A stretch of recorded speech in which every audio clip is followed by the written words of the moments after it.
Hey guys, this is Smashing Pumpkin here, coming at you guys with a new deck profile, I suppose.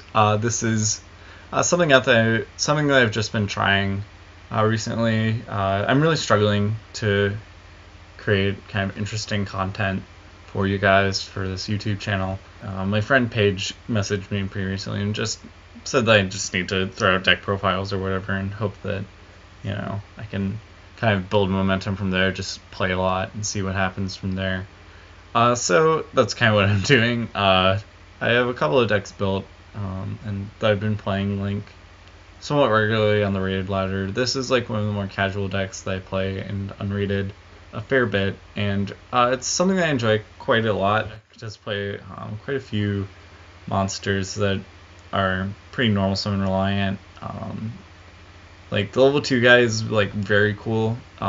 He just requires the game to get past the beginning part, which is kind of where this deck struggles. Like it just doesn't have like good setup plays beyond your normal summon. So, but it is able to like tear down boards really nicely between Milsuk and Eater of Millions. Get rid of things that your opponent establishes. The deck plays really nicely with Drenchel, just because a lot of the monsters float. And then it just is kind of doing the thing that all the decks are doing right now, which is like you play your stun cards with your hand traps and then Scapegoat to kind of like close out the game or whatever. Borload and Soyuja are just kind of really hard cards to stop. And yeah, this deck excels pretty well in the long game. Just because like you have like repeatable effects that don't rely on like extra deck monsters. The cards are kind of hard to stop, so it's like neat. I don't think that it's quite as good as some of the other decks in the format, like that are kind of doing similar things. Like Trickstar, for example, is I think just this deck, but way better. It's just more consistent. Like you're always hitting the cards that you need. It has like a 2-card kill combo. That's pretty insane, and then it just plays with the hand traps a lot better because it's able to play more of them because Droll is both a combo piece and disruption, which is pretty cool. And then like ABC I think is also a little bit better just because it has like a boss monster that it can throw down and it can OTK, whereas this one will always just be grinding, which is a hard life to live in. But yeah, we're just trying to do like some cool interactions. Like this is the linchpin of just like every casual deck, I guess, is like bouncing my own Gamma Seal back to my hand for value. And I guess it's like a trick of a lot of like stupid decks, I guess, like Essentials and garbage like that. But yeah, like this deck's like neat. I don't think that it's super competitively viable, but it's a deck that I enjoy playing a fair bit, and something that I want to try out for a different deck. So this is like a different idea, but I'm using it here because it is likely to come up at some point. I just want to kind of note on the interaction between Eater of Millions and this card, the Number Archive, number 78.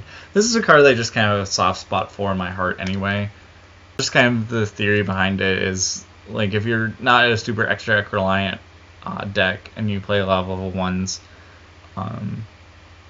so like, you're playing like your Scapegoat engine and you're playing Eater of Millions, you can slot in like a Number Archive pretty easily, and then as your like extra deck gets reduced down later in the game, like you can make a rank 1 out of just like kind of cards that aren't like super impactful, like this card is like a 16 turn clock, so that's not going to close out the game very quickly.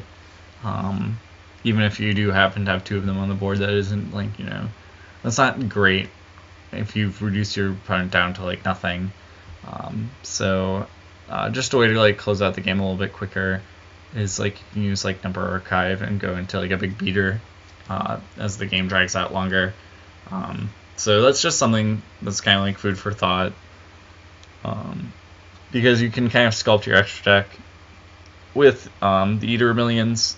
So I don't know. I think that it was kind of interesting. The fact that you can't use the Eater of Millions to make the Number Archive makes like the strategy a little worse, but it's like still just kind of working things out, trying to come up with interesting ways to interact with this really broadened card pool from when I kind of took a break from the game. So yeah, like this is just something I'm trying out. I'm playing a lot of decks online, and hopefully I can showcase them for you guys in the next couple of days. But for now, this is Smashing Pumpkin signing out. Bye.